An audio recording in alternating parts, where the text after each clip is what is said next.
ముద్దులు పెట్టారు, మీరంతా కరిగిపోయారు. మొత్తం అతిపెద్ద మెజారిటీతో గెలిపించారు. తమిళ్లో అవునా కాదా అని అడుగుతున్నా. అంత పెద్ద మెజారిటీతో గెలిపిస్తే ఒక చరిత్రహీనుడుగా మిగిలిపోయాడు. ఆ విషయం మీరు గుర్తుపెట్టుకోవాల్సిన అవసరం ఉంది. ఇతనికి అహంకారం నెత్తెనెక్కింది. శాశ్వతంగా ఇతనే ముఖ్యమంత్రిగా ఉంటారని విర్రవీగిపోయాడు. ఇంకో పక్క విధ్వంసానికి పాల్పడ్డాడు. ఈ రాష్ట్రంలో అభివృద్ధి లేదు, నామమాత్రం సంక్షేమం. కానీ ఎక్కడికక్కడ విధ్వంసం చేసి ఆ విధ్వంసం కూడా ప్రజావేదిక, ప్రజల డబ్బులతో కట్టిన ప్రజావేదికను కూల్చి అక్కడి నుంచి పాలన ప్రారంభించిన దుర్మార్గుడు ఈ జగన్మోహన్ రెడ్డి. అమరావతిని నాశనం చేశాడు, పోలవరాన్ని ముంచేశాడు. ఇక్కడే వంశధారకు ₹1 ఖర్చు పెట్టని దుర్మార్గుడు అని చెప్పి కూడా నేను మీకు తెలియజేస్తున్నా. ఇంకో పక్క నేను ఒకే ఒక విషయం మీ అందరికీ విజ్ఞప్తి చేస్తున్నాను. ఈరోజు రాష్ట్రంలో దోపిడీకి అడ్డు లేకుండా పోయింది.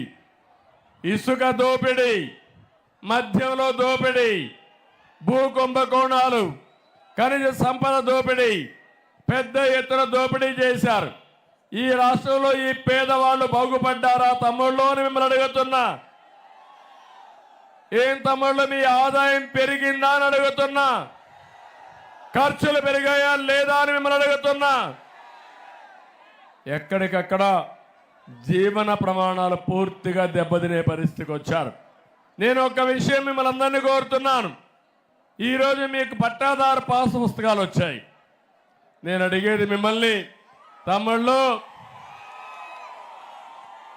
పట్టాదారు పాస్ పుస్తకం మీద బొమ్మ ఎవరిది తమ్ముడు? ఎవరిది బొమ్మ? ఎవరిది బొమ్మ? జగన్ ఇచ్చాడా భూమి? వాళ్ళ నాయన ఇచ్చాడా? వాళ్ళ తాత ఇచ్చాడా? మీ నాన్న ఇచ్చాడు, మీ తాత ఇచ్చాడు. వేసుకుంటే మీ నాన్న ఫోటో, మీ తాత ఫోటో వేసుకోవాలా లేదా అని మిమ్మల్ని అడుగుతున్నా. ఇది న్యాయమా తమ్ముళ్ళు అని మిమ్మల్ని అడుగుతున్నా.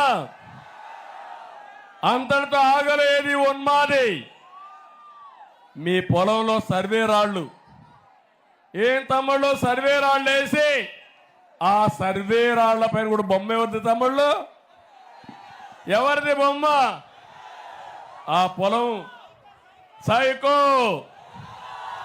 మా గట్టిగా చెప్పండి, సైకో బొమ్మ. అంటే ఆ సైకోను చూస్తే గొడ్డలే గుర్తు రావాలి మీకు. గొడ్డలే గుర్తొచ్చి భయంగా బతకాలనుకుంటున్నాడు. నేను అడుగుతున్నాను ఈరోజు,